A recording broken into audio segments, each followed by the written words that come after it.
다 오셨습니다, 여러분. 자, 옆에 계시면 오늘 이렇게 인사하겠습니다. 예수님 닮으셨습니다. 네. 여러분, 우리의 신앙의 목표는 예수님 닮아가는 것이 되어야 될 줄로 믿습니다.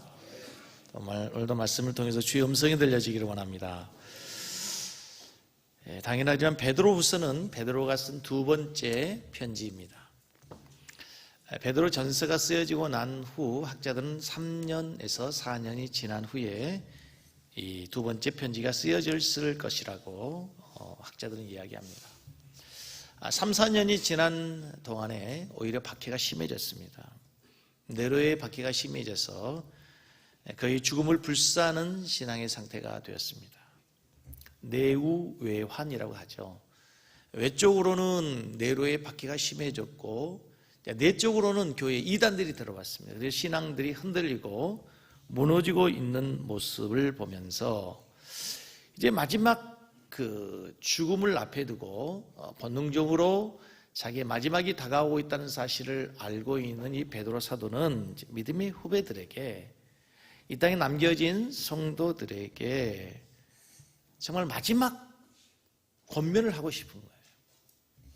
그래서 이 베드로후서는 베드로 전서보다도 훨씬 더 간절함이 있겠죠. 훨씬 더 핵심적이고 간절한 메시지를 담고 있는 것이 베드로후서다 생각할 수 있습니다. 자, 첫 번째 오늘 우리가 생각해 볼 문제는 베드로후서는 왜 썼을까요? 베드로 전서 첫 번째 편지를 쓰고 난 후 두 번째 쓴 이유가 3장 1절에서 2절이 나와 있습니다. 같이 읽습니다. 사랑하는 자들아, 내가 이제 이 둘째 편지를 너희에게 쓰노니 이 두 편지로 너희의 진실한 마음을 일깨워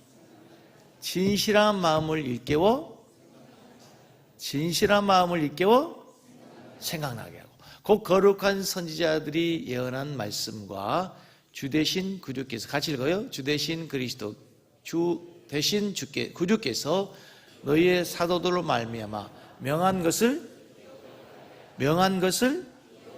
기억하게 하려 하십니다. 제가 반복한 이유가 있죠. 두 가지 단어를 생각할 필요가 있어요. 이 편지를 쓴 게 생각나게 하기 위해서요.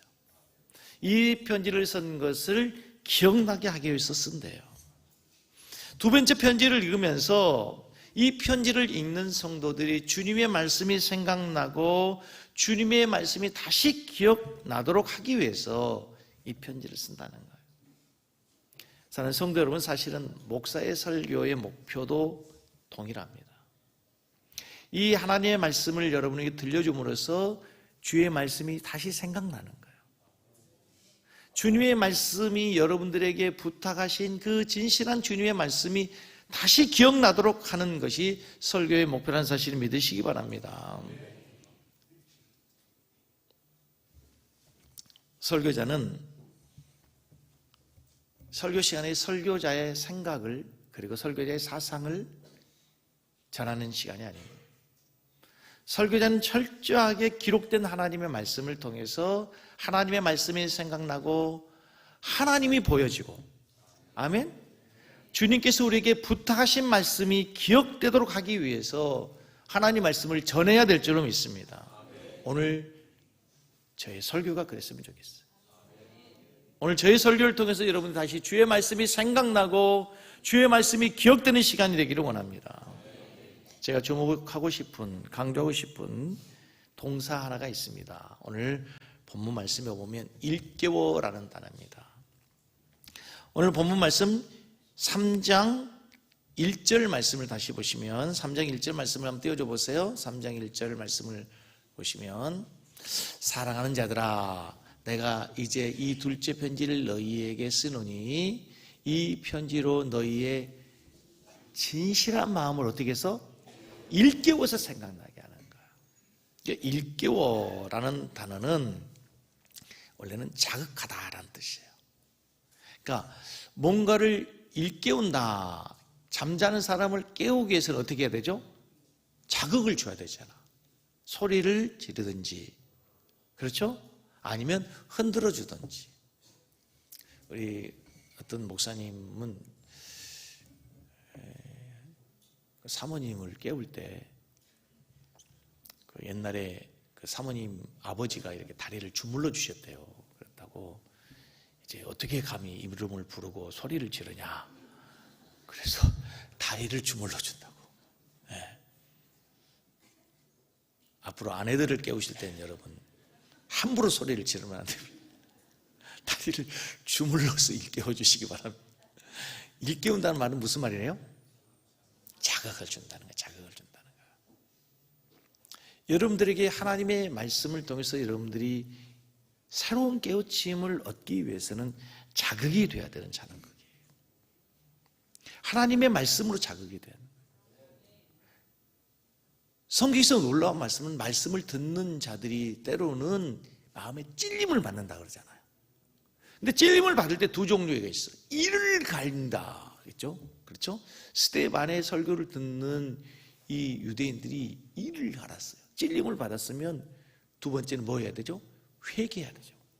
거꾸로 엎드리고 무릎을 꿇고 주여 용서해 달라고. 하나님의 일깨움 앞에, 하나님의 자극 앞에 바르게 반응하는 우리 성도들 되어야 될 줄로 믿습니다. 우리 자녀들에게도 여러분 건강한 생각들이, 건강한 마음들이, 하나님의 바른 말씀들이 생각나도록 일깨워줘야 돼요.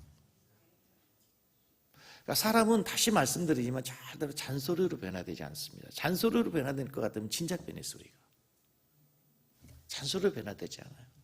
그의 마음속에 하나님의 말씀이 들어가면 이 말씀이 살아 역사하심을 믿으시기 바랍니다. 말씀 자체가 그 사람을 변화시키는 거예요. 그래서 말씀을 일깨워 주시기를 바랍니다. 이제 우리 자녀들 새로운 계약을 했어요, 여러분. 우리 자녀들이 계약하고 나서 우리 부모님들이 가장 많이 하는 말씀이 뭡니까? 공부 잘해라. 이제 고3이다. 정신 차려야 된다. 이번 학기는 분발해야 돼. 그래 가지고 분발되는 게 아니에요.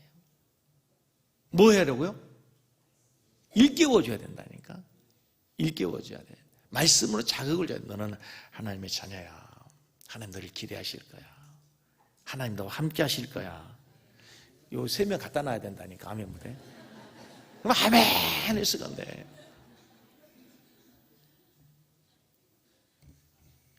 하나님의 말씀이 기억나게 하고 생각나게 하고, 그래서 하나님의 말씀이 언젠가는 그를 겪기로 할 때 다시 그 자리로 오게 할 수 있는, 기억나게 하고 생각나게 하는 말씀이 되어야 될 줄은 믿습니다.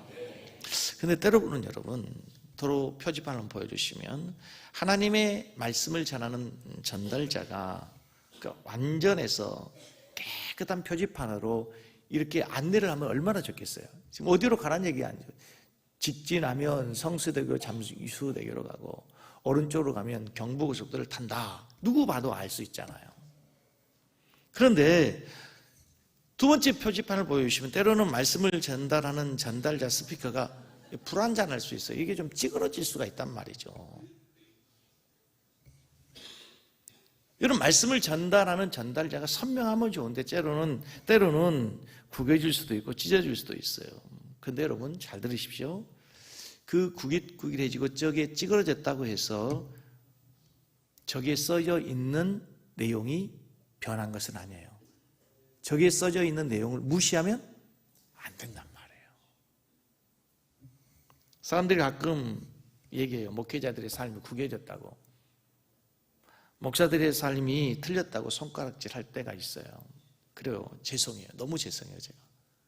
지금까지 목회자를 통해서 실망하고 상처받은 성도들이 있다면 정말 죄송해요. 그런데 목회자의 삶이 좀 구겨졌다 할지라도 목회자가 생각나게 하고 기억나게 하는 말씀을 무시해서는 안 돼요. 아멘. 할렐루야. 이정표가 훼손될 수 있다니까요. 구겨질 수 있어요. 그러나 이정표를 무시하면 목적지에 도달할 수가 없어요. 교회가 타락했다고, 목회자가 타락했다고. 물론 여러분, 우리가 바르게 살아야 돼요. 최대한 바르게 살아야 돼요. 표지판 한 번 더 보여주시면, 이 표지판은 너무 구겨져도 너무 구겨졌어요. 그죠? 뭔지를 모르겠어. 어디로 가야 될지를. 이렇게 되면 안 돼도 구겨져도 어느 정도는 되는데 너무 구겨지면 안 된단 말이죠. 심각하죠. 뭘 말하는지 어디로 가야 될지 알 수가 없어요. 이렇게 버려진 인생들, 버려진 이정표가 되면 안 돼요. 그래서 저렇게 되면 세상에 조롱을 받는 거예요. 비난을 받는 거예요. 이왕이면 우리가 깨끗하고 선명한 표지판이 되어야 될 줄을 믿습니다. 여러분 지금 목사만을 얘기하는 우리 모두가 이정표가 돼야 돼. 세상에. 왜 우리가 이정표가 돼야 되냐? 우리가 왜 바른 삶을 살아야 되느냐? 세상의 사람들에게, 우리 믿음의 후손들에게 우리가 이정표예요. 우리 이정표. 우리 성도들이, 중직들이 신앙생활을 바르게 되는 게 이제 우리 교회에 처음 나와 예수 믿는 성도들이 있어요. 그 사람들은 누구를 보고 예수 믿을까요? 목사의 설교 보고 듣고 예수 믿지 않아요. 누구의 영향이 더 크냐면 그 사람을 전도하는 성도, 셀에서 함께 신앙생활하는 성도들의 삶이 이정표라는 사실을 믿으시기를 바랍니다. 자, 다시 본문으로 돌아와서 베드로 후서를 쓸 때에 베드로의 나이는 굉장히 연로한, 나이가 많았던 상태인 것 같아요.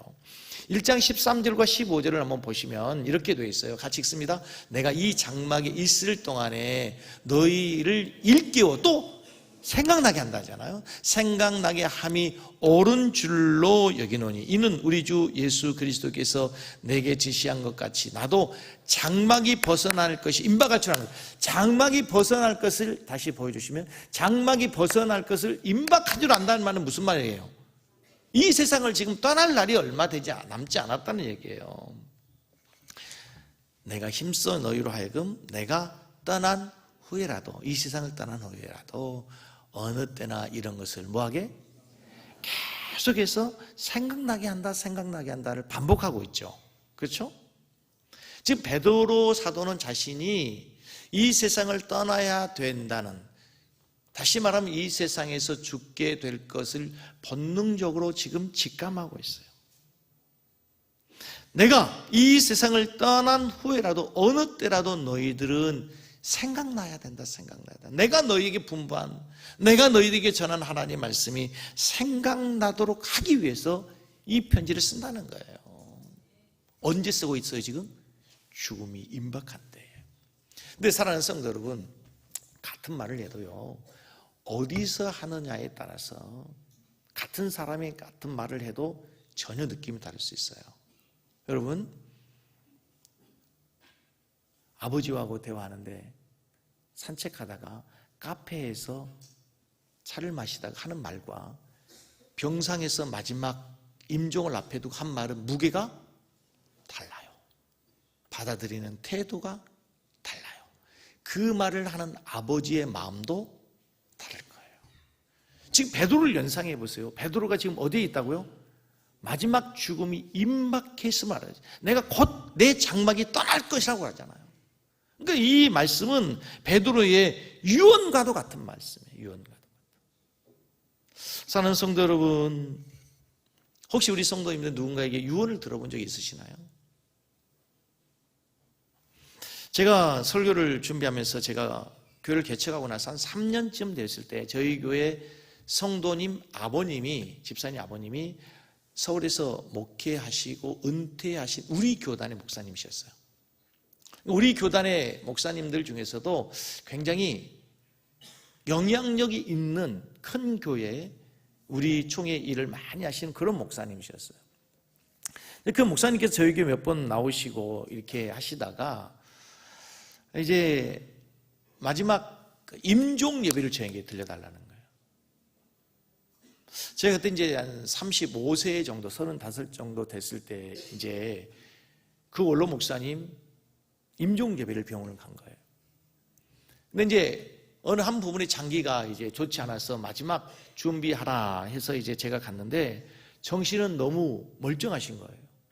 오히려 임종 예배 드리러 간 제가 선배 목사님에게, 목사님, 이제 목사님은 달려갈 길을 다 가시고 다 마치시고 이제 주님 앞에 설 날을 기다리고 계시는데 저에게, 후배인 저에게 한 말씀 주시오 했더니 목사님 말씀이 갑자기 생각나는 오늘 설교를 준비하는데, 목사님, 하나님께서 성도들을 양이라고 말씀하신 이유가 있습니다. 양은 자기를 보호할 수 있는 무기가 아무것도 없습니다. 사자처럼 무서운 이빨이 있는 것도 아니고 빨리 달릴 수 있는 다리 있는 것도 아니고 뿔이 있는 것도 아니고 양은 가장 연약합니다. 조심히 다뤄야 됩니다. 함부로 다뤄야 됩니다. 그 양의 특징이 뭐냐면 목자가 없으면 길을 몰라. 그래서 왜 하필이면 목사와 성도와의 관계를 목자와 양의 관계로 비유했겠냐는 거예요. 그렇게 설명했겠냐고요. 바르게 인도해야 됩니다. 말씀 중심의 목기를 하십시오. 그 말씀이 생각나는 거예요. 여러분, 같은 말을 하더라도, 같은 사람이 같은 말을 하더라도 언제 하느냐는 대단히 중요해요. 지금 베드로 사도는 자신의 죽음을 앞에 두고 있는 마지막 임박한 죽음 앞에서 하는 유언과도 같은 말씀이 뭐라고요? 베드로 후서란 말이에요. 그러므로 여러분, 이 베드로 사도가 하는 말씀을 여러분 유언처럼 잘 깊이 새겨들을 수 있는 여러분 되기를 원합니다. 자, 그럼 베드로 사도의 유언을 들어보실래요? 1절에 베드로 사도는 이 세상을 떠나면서 자기를 이렇게 소개해요. 1절 다시 읽습니다. 예수 그리스도의 종이며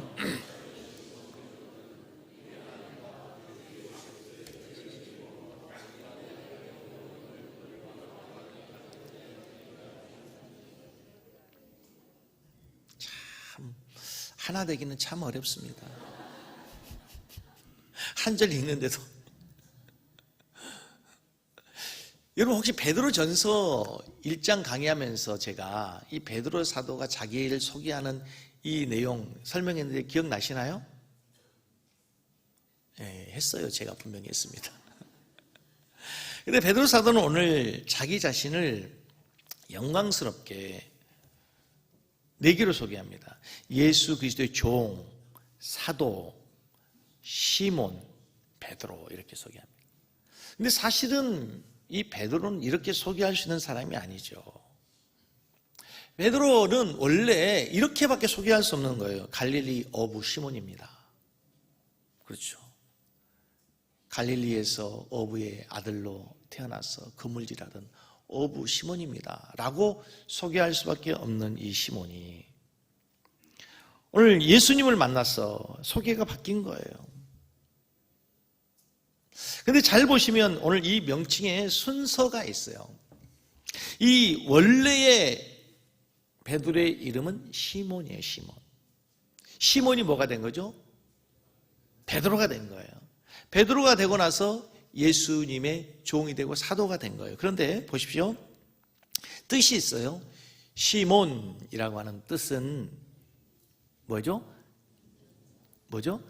듣는 자라는 뜻이요. 참 놀라워요. 시몬은 뭐라고요?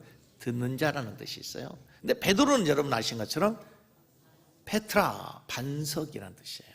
사도는 아포스톨로스, 보내심을 받은 자예요. 자, 그런데 저는 이 본문을 묵상하면서 대단히 놀라운 사실을 발견하게 됐어요. 우리가 신앙의 첫 번째 출발이 뭐냐면 시몬이에요. 말씀을 듣는 것에 시작하는 거예요. 어느 날 예수님께서 시몬을 찾아가 말씀하셨어요. 팔로미 나를 따라오너라. 내가 너로 하여금 이제는 뭐가 되게 하리라? 사람을 낚는 어부가 되게 하리라 하는 말씀을 시몬이 어떻게 해요? 들었어요. 들었더니 주님이 말씀하세요. 뭐라고? 너를 개발하고 할 것이다. 반석이라고 할 것이다. 반석이 된 베드로가 예수 그리스도의 종이 된 거예요. 그 예수 그리스도의 종 베드로가 마지막에 뭐가 된 거죠? 지금 이제 사도가 된 거예요. 사랑하는 성도 여러분, 사도가 바로 된 게 아니에요. 예수님의 종이 바로 된 게 아니에요. 먼저 뭘 해야 돼요? 잘 들어야 돼요. 그래서 성경은 믿음은 들음에서 난대요. 사랑하는 성도 여러분, 잘 들으시기 바랍니다. 저희 설교가 저는 여러분에게 들리기를 바라요. 저희 설교가 유창하기를 원하지 않습니다. 화려하기 위해서 기도하지 않습니다. 설교가 들려야 돼요. 여러분, 마리아와 마르다 비교를 잘 아시나요? 마르다 열심히 봉사했어. 근데 주님 칭찬하지 않았어요. 마리아를 칭찬했어. 주의 말씀을 들어요. 말씀을 들어야 봉사도 할 수 있어요. 말씀을 듣지 않고 봉사만 하다 보면 언젠가는 기쁨을 잃어요. 언젠가는 봉사를 놓게 된단 말이죠. 여러분, 우리 기독교의 종교는 들음의 종교예요. 들음의. 다른 모든 종교는 보는 종교입니다. 불교는요, 불상을 세워놓죠. 그래서 석가모니 불상 앞에 절을 하고요, 가장 가운데 불상이 있어요. 보는 거예요. 보면서 절을 해요. 보면서 1,000배를 하고 3,000배를 하고 보는 종교예요. 천주교도 보는 종교예요. 모든 종교는 보는 종교예요. 힌두교는요, 들어가면요, 와, 무시무시한, 그냥 얼마나 신상이 많은지 다 보는 종교예요. 근데 보십시오, 하나님은요, 우상을 만들지 말래요. 보는 종교가 아니에요. 아브라함에게 하나님께서 이정표를 주고 보고하라 아니에요. 말씀을 따라갔다 그래요. 말씀을 따라갔다. 사랑하는 성도 여러분, 다시 말씀드려요. 여러분, 하나님의 말씀을 잘 듣는 자 되기를 원합니다. 귀 있는 자는 들으래요. 귀 없는 사람이 어디 있어요? 태어날 때부터 다 귀를 갖고 있죠. 그런데 들을 귀 있는 자가 들어야 돼요. 저는 여러분들이 들을 귀 있는 자 되기를 원해요. 그래서 복된 자 되기를 원해요. 시몬이 베드로 되고, 베드로가 하나님의 종이 되고, 마지막 사도까지 될 수 있는 우리 성도들 되기를 주의 이름으로 축복합니다. 여러분, 오늘 이 본문을 묵상하면서 베드로의 소개를 보면서 여러분 뭘 느끼세요? 베드로는 사실은 사도가 될 수 없는 사람이에요. 왜? 너무 허물이 많은 사람이에요. 너무 큰 실수를 했던 사람이에요. 베드로는 성격도 급해요. 말도 함부로 해요. 호언장담. 무엇보다도 예수님 모른다고 부인 3번 부인하고 저주까지 했던 사람 베드로예요. 근데 하나님께서 마지막 베드로의 고백을 또 뭐라고 하냐면, 시몬이 베드로 되고 예수님의 종이 되고 내가 사도가 되었어요. 이게 하나님과 사람의 차이예요. 이 본문을 묵상하는데 은혜가 되더라고요. 우리는 이제 누군가 실수하면요, 다시 보지 않아요. 한 번 실수하면 용서할지 모르지만 2번, 3번 실수한 사람 쓰지 않아요. 그러나 여러분, 하나님은 우리의 연약함에도 불구하고 깨어진 종재기 같은 우리도 들어 사용하신 줄로 믿습니다. 하나님은 흠 없는 자를 사용한 게 아니라 회개하는 자를 고쳐서 사용하신 줄로 믿습니다. 오해하지 마세요. 흠이 있다고 다 사용한 게 아니고 뭐 하면? 회개한. 베드로는 철저히 회개했어요. 철저히 회개했더니 하나님이 사도로 사용하시는 거예요, 여러분. 하나님의 연약한 자를 들어서 고쳐서 사용하시는. 예수님께서 베드로의 발을 씻겨주셨어요. 그때 베드로를 발을 씻기면서 예수님 배반할 걸 알았어요. 그럼에도 그 발을 씻겨요. 이유가 뭘까요? 내가 지금은 그래 연약하지만 언젠가는 그 발을 가지고 내가 나의 복음을 전할 전도자가 될 거야. 그랬더니 지금까지 베드로가 그 많은 세월 동안 그 발을 가지고 다니면서 복음을 전하고 이제 주님 앞에 갈 날을 기다리면 순교할 수 있는 순교자의 신앙에까지 오게 됐다는 사실을 여러분 믿으시기 바랍니다. 설교를 준비하면서 초대교회 기록을 보다 깜짝 놀랐어요. 우린 초대교회 성도들은 다 예수님 믿는 신앙 때문에 박해를 받다가 순교했다고 생각을 해요. 그런데 여러분 생각해 보십시오. 그 신앙의 박해가 있을 때 모든 사람들이 다 100% 순교했을까요? 여러분 상식적으로 생각해 보세요. 순교자가 많았을까요? 배교자가 많았을까요? 배교자를 기록하지 않아서 그렇지 배교자가 훨씬 많았을 거예요. 인간이 연약하기 때문에 죽음 앞에서 배교할 수 있어요. 배교할 수 있어요. 근데 문제는 이제 이 사람들이 배교하고 난 다음에 다시 옛날에 그 구원의 기쁨, 예수님 만난 그 은혜 때문에 다시 교회를 올까요? 안 올까요? 오게 됐을 때의 교회에 큰 논란이 있었어요. 어떻게 배교자를 받을 수 있냐고. 아니 그래도 받아야 된다고. 그때 교회 최고의 리더였던 베드로가 뭐라고 했을까요? 우리 모두는 다 연약합니다. 나도 연약한 자였습니다. 주님이 우리를 용서해 주셨고 주님이 지금까지 나를 사용하셨던 것처럼 주님은 그들도 사용하실 수 있습니다. 그들을 받아주신 거예요. 용납해 주신 거예요. 여러분 베드로의 실패가 교회를 세우는데 엄청난 도움이 된 거예요. 여러분 이와 비슷한 일이 성경에 구약 성경에도 보면 대제사장 아론의 이야기에서 나와요. 여러분 아론은 엄청난 실수했던 사람이에요. 엄청난 범죄했던 사람이에요. 모세가 40일 동안 시내산 올라가 하나님을 만나고 하나님과 대면하고 십계명을 받아올 때 밑에서 금송아지를 만들고 우상을 숭배했던 사람이에요. 얼마나 모세가 진노했던지 그 돌판을 깨어버렸어요. 그 엄청난 실수, 우상 숭배를 하고 이스라엘 백성들하고 우상 숭배 죄에 빠져 돌아가는 그 아론을 하나님은 대제사장으로 삼아요.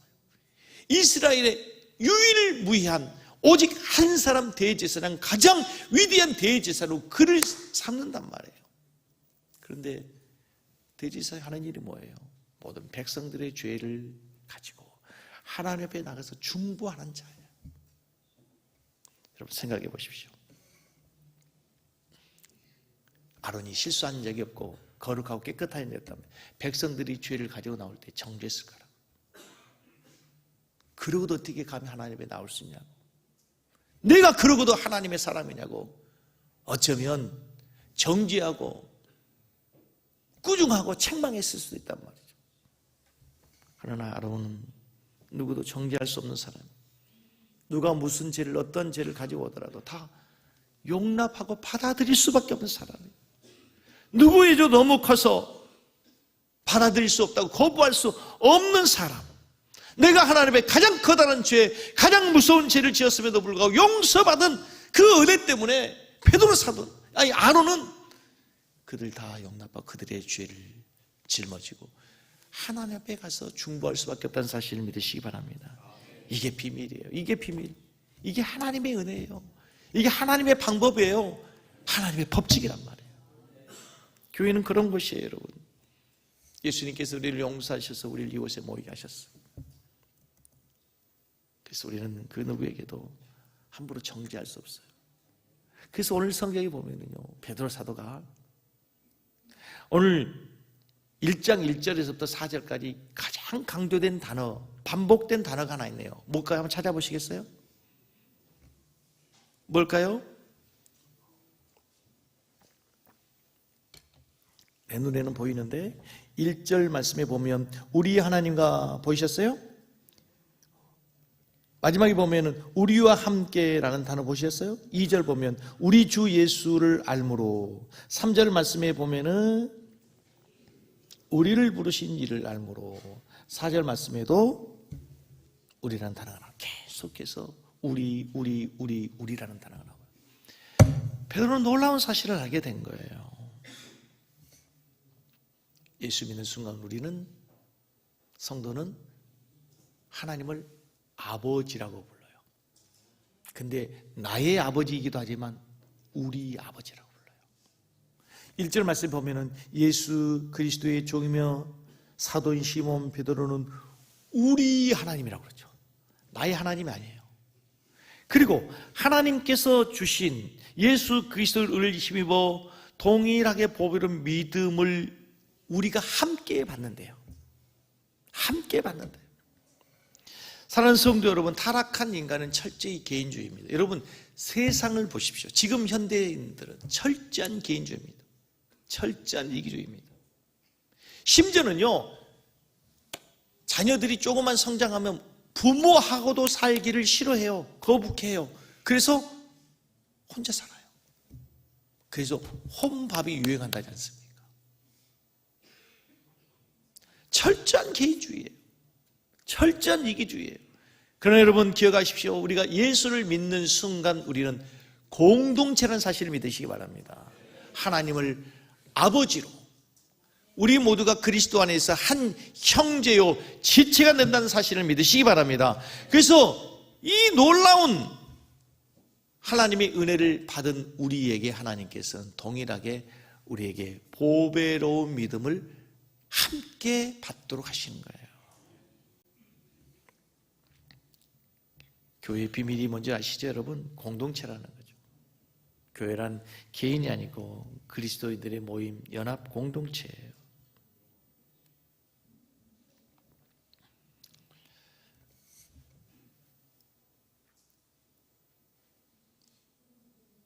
사랑하는 성도들, 우리 섬기는 교회가 정말 하나 되는 저는 공동체 되기를 원합니다. 저는 큰 교회, 대형 교회를 꿈꾸지 않습니다. 하나 되는 교회가 되기를 원해요. 아멘. 네. 서로 기도하고 손잡아주고 밀어주고, 낭떠러지에서 밀면 안 돼요. 어려울 때 힘들 때 밀어주고 끌어주고 기도해주는.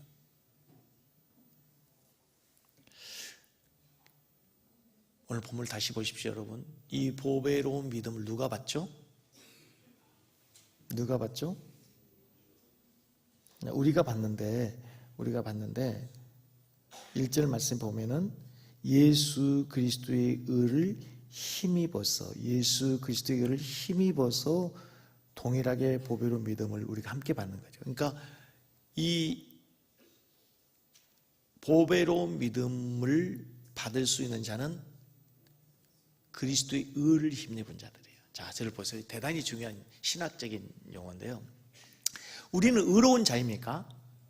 우리의 힘으로 의로워질 수 있습니까? 의로울 수 있는 방법은 신학의 그리스도 의의 정가가 이루어져야 되는 거예요. 우리 힘으로는 의롭게 될 수 없어요. 모든 사람이 죄를 범하였습니다. 하나님의 영광에 이를 수 없다. 의인은 없나니?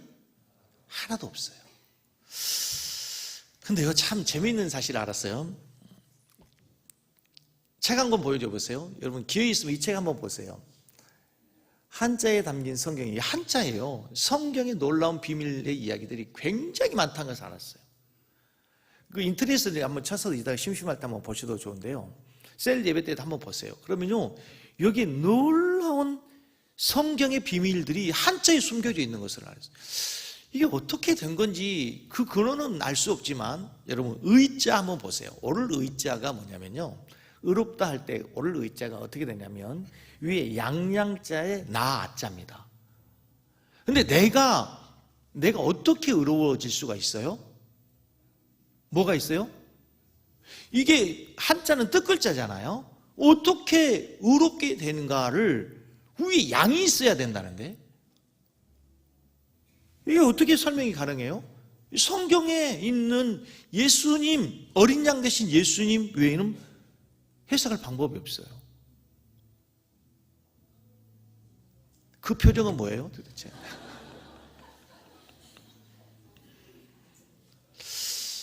또 한 가지 보면요, 굉장히 많은 단어가 있는데,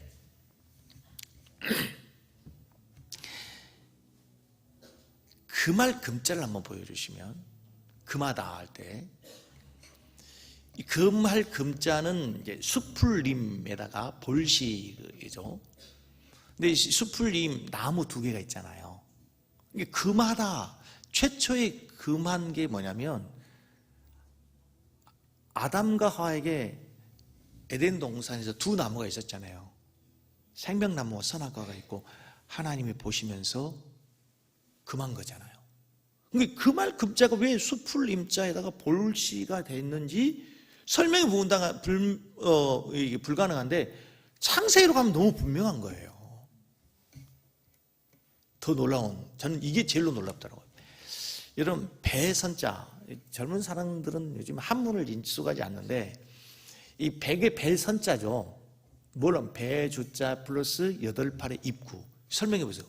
어떻게 배선자가 배주자에다가 8명의 입, 8명의 사람이 있어야 배선자가 될까요? 뭐가 생각나요? 뭐가 생각납니까? 신기하지 않아요? 신기하지 않아요? 나는 신기하던데. 진짜 신기하죠? 그 외에 많은 단어들이 있어요. 시간이 뭐 없으니까. 제가 하고 싶은 얘기는 뭐냐면, 지금 의롭게 된다고 하는 얘기는 우리의 힘과 노력으로 불가능한 거예요. 예수 그리스도, 어린 양 대신 예수님으로 우리가 의롭게 돼서 이제 뭘 받는다고? 보배로운 믿음을 갖게 되는 거예요. 아멘? 할렐루야. 참 이 한 단어를 가지고만 해도 우리가 얼마든지 설교할 수 있으면 그럼 교리 설교가 되니까, 신학교가 아니니까.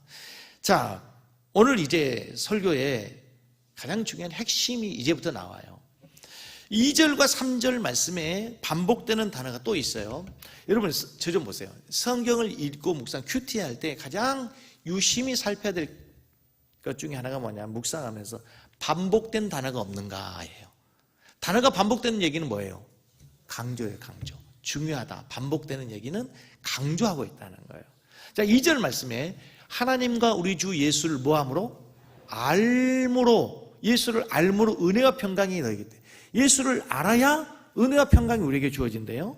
3절 말씀 보면 그의 신기한 능력으로 생명과 경건에 속한 모든 것을 우리에게 주셨으니 이는 자기의 영광과 덕으로서 우리를 부르신 이를 알므로 말미암아. 이 문장이 길지만 설명하면 우리가 우리를 부르신 예수를 알므로 신기한 능력으로 생명과 경건에 속한 모든 것을 우리에게 주신다는 거죠. 그러니까 은혜와 평강, 구약의 모든 은혜와 축복, 신약의 모든 은혜와 축복이 샬롬과 평강이거든요. 그 신약 구약의 모든 은혜와 축복, 샬롬과 은혜, 그리고 하늘에 속한 모든 신기한 능력과 경건에 속한 모든 것들을 하나님이 우리에게 어떻게 주시냐면 뭐 해야 주시는 거? 그분을 알 때 주신다는 거예요. 자, 이 말을 이해하기 위해서 요한복음 17장 3절에 보면 따라서 하겠습니다. 영생은 곧 유일하신 참 하나님과 그의 보내신 자 예수 그리스도를 아는 것입니다. 여기서 마지막 예수님을 아는 것이 영생이라는 거예요. 알다라는 단어를 여러분 많이 들으셨어요. 알다라는 단어, 마리아가 나는 남자를 알지 못합니다 할 때 그 안다는 것은 지식적으로 내가 요새 몰라요 이런 얘기가 아니에요. 성경에서 알다라고 하는 단어는 굉장히 깊은 의미가 있어요. 이렇게 설명할게요. 여러분 손흥민 선수를 압니까? 모르세요?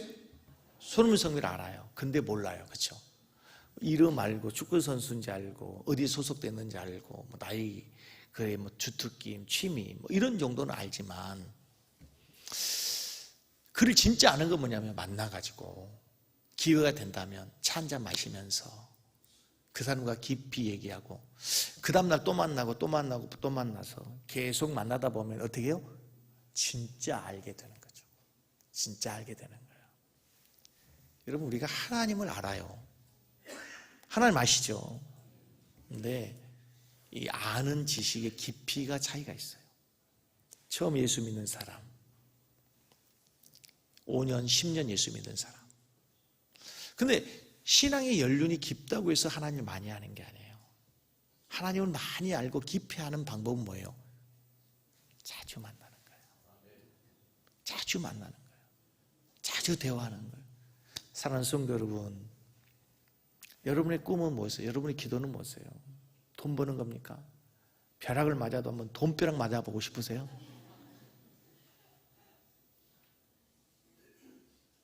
오늘 설교의 제목을 한번 다시 보세요. 신의 성품에 참여하는 자가 되라예요. 사는 성도 여러분들이 하나님과 인격적인 교제를 통해서 더 깊이 주님을 알게 되면 이제 우리가 하나님의 성품에 참여하는 자가 되는 거예요. 하나님의 성품에 참여한 자가 되기 위해서 우리에게 필요한 게 뭐예요? 하나님을 깊이 알아야 돼요.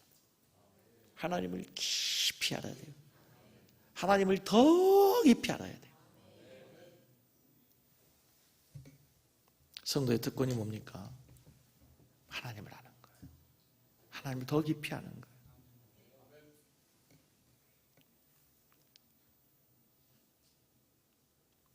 구약성경에 한나라는 여인이 나와요. 한 많은 여인. 그래서 한나예요. 한이 많았어요. 자식이 없었어요. 하나님을 울며 기도해요. 당시 엘리 제사장이 포도주 취했다고 오해해요. 책망도 들어요. 그런데도 불구하고 한나가 어느 날 하나님께 기도하다가 하나님 저희 아들 주시면 제가 제 아들 삭도를 대지 않고 나시를 놓고 그래서 하나님께 드릴게요. 근데 그 기도를 하기 전에 한나가 기도하다가 울다가 보면 하나님과 통했다 그래요. 하나님과 통했다는 얘기가 뭐예요? 하나님을 안 거예요. 왜 갑자기 기도하다가 내 아들 드릴게요 서원 기도를 했을까요? 우리는 너무 간절해서 그냥 하나님 아들 주시면요 그냥 하나님께 드려버릴게요. 그런 의미의 기도가 아니에요. 기도하다 하나님을 안 거예요. 하나님 마음을. 아들 없어 본 한나가 하나님 마음을 알아요. 하나님이 이스라엘 백성들을 아들 삼은 거거든. 백성 삼은 거거든. 사사시대의 모든 이스라엘 백성이 다 하나님을 떠나고 하나님 아닌 바알을 자꾸 하나님이라고. 하나님은 왕이신데 하나님을 뒤로 하고 자꾸 바알을 향해서 하나님이라고, 나의 왕이라고, 절하고 우상숭. 하나님 마음이 얼마나 안타까운지 누구만 알아요? 아들 없는 한나만 안 거예요. 그래서 기도하다 하나님과 통했어. 하나님 마음을 안 거예요. 그래서 하나님께 기도해요. 하나님이 저에게 아들 주시면요, 아들 없으시죠 하나님? 제가 아들 드릴게요. 제 아들을 하나님의 아들로 삼으세요. 그래서 하나님께서 그에게 아들 사무엘을 주셔서 위대한 사사가 되는 거예요. 여러분, 사랑하는 성도 여러분, 신앙이 깊어지면 깊어질수록 하나님을 더 알아갈 수 있기를 바랍니다. 말씀을 읽을 때, 말씀을 묵상할 때 하나님을 깊이 알아가기를 원합니다. 그래서 알면 4절 말씀 마지막, 신의 성품에 참여한 자가 되게 해요. 신의 성품에 참여한 자가 되도록 하는 것이 베드로 사도의 유언이에요. 여러분, 베드로 사도는 여러분이 더 잘 먹고 더 잘 살고 더 출세하고 더 좋은 차 타고, 그거 베드로 사도가 유언한 게 아니고 오늘 4절의 마지막이 베드로의 유언이에요. 여러분들이 신의 성품에 참여한 자가 되는 거예요. 묻고 싶어요. 여러분들의 신앙의 목표는 뭡니까? 정상에서 만납시다라는 책이 있어요. 우리가 가야 될 정상이 있대요. 신앙인들이 가야 될 정상, 신성한 성품이에요. 이거 봐, 아멘 안 하시잖아.